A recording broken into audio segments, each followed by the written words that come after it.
Today we will dive into one of the wildest and most disappointing seasons in recent New York Mets history, 2025. It was a season of massive expectations and big moves, most notably the acquisition of Juan Soto, the construction of one of the highest payrolls in baseball, a hot first half, and then a painful collapse down the stretch. Along the way, Pete Alonso opted out of his contract, opening another major question for the franchise. In this episode, we'll break it all down, the decisions, the moments, the turning points, and ultimately how the Mets were knocked out of playoff contention on the very last game of the season. If you guys want to make money making MLB picks, Underdog Fantasy is the perfect place for you. All you have to do is select higher or lower on your favorite MLB picks, put them into a lineup, and win some money if they hit. Underdog constantly has promos running all throughout the MLB season and the playoffs, and new users who play $5 using code RIPIT get up to $50 in bonus credits, win or lose. So download Underdog Fantasy using code RIPIT and let's win some money during the playoffs. To understand the 2025 Mets, you have to start with the offseason. New York made the headline move by signing Juan Soto to a monster 15-year, $765 million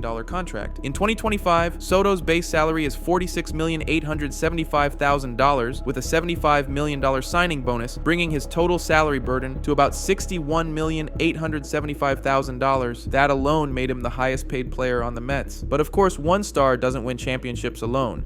When you look at the full roster, the Mets' payroll for 2025 was in the ballpark of $340 million, putting them among the highest payrolls in the league. Key other contracts included Francisco Lindor making $34 million in 2025 and Pete Alonso making $30 million in 2025 as big pieces in their core. So the Mets weren't shy about spending. The expectation was clear: build around Soto, lean hard on offense, and pair that with enough pitching and depth to contend. But as we'll see, the execution didn't match the ambition. The first half of the Mets' 2025 season largely delivered. At their peak, they looked like serious World Series contenders. By mid-June, New York stormed to a record of 45 wins and 24 losses. That's 21 games over 500, and held the best record in baseball at that point. This hot start generated excitement.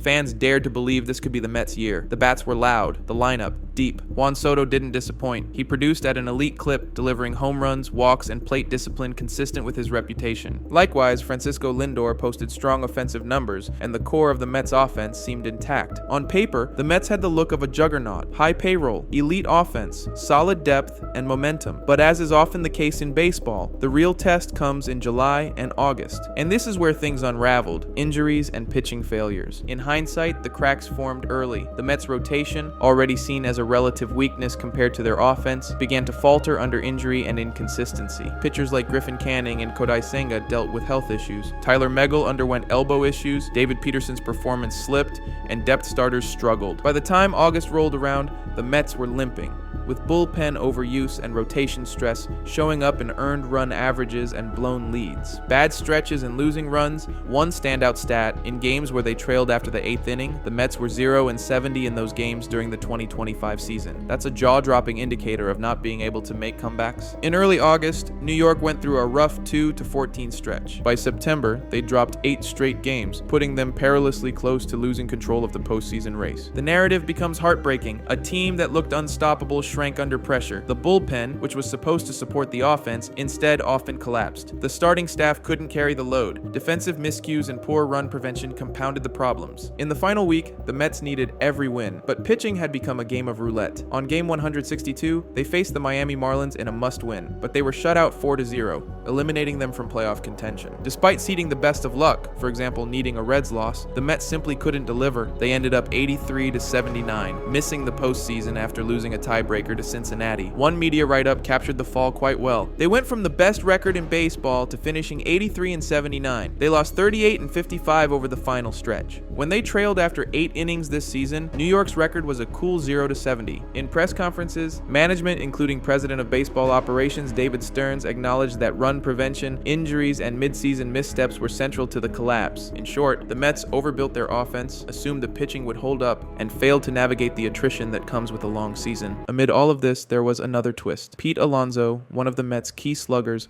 opted out of his contract and is now headed to free agency. His 2025 salary was about $30 million front-loaded. By opting out, he declined his $24 million player option for 2026 and will look for a longer, more lucrative deal on the market. That decision changes the Mets' outlook. Losing Alonso means losing middle-of-the-order power, and the team now must address whether to re-sign him if possible, replace him via trade or free agency, or shift roster construction entirely. Stearns reportedly expressed interest in keeping him, but balance between offense, defense, and costs is delicate. So here's the big question for you guys watching this. Where do you think Pete Alonso will land? Will he return to the Mets on a new deal? Will a rival team offer him a longer contract? Or will he be forced into a DH role elsewhere? Drop your predictions in the comments. I'll be watching to see who gets it right. Here are some key takeaways from the Mets 2025 saga. Ambition versus balance. The Mets built heavily around offense, especially Soto, but didn't properly hedge their pitching risk. Depth matters. Injuries and rotation breakdowns exposed a lack of reliable depth. Closing and bullpen fragility. Too many blown leads and failed late innings cost them dearly. Roster flexibility, losing Alonso just as the team faltered adds another layer of uncertainty. The Mets entered 2025 with one of the boldest offseason gambles in recent memory. They had the bats, the payroll, the promise. But baseball is a game of attrition, and they simply couldn't survive the grind. In the end, they were knocked out on the final day of the season, with dreams of October snuffed just short of the finish line. If you enjoyed this breakdown, hit like, subscribe, and ring the bell so you don't miss off-season moves and next season previews. Let me know your take. Where does Alonso go? How should the Mets respond?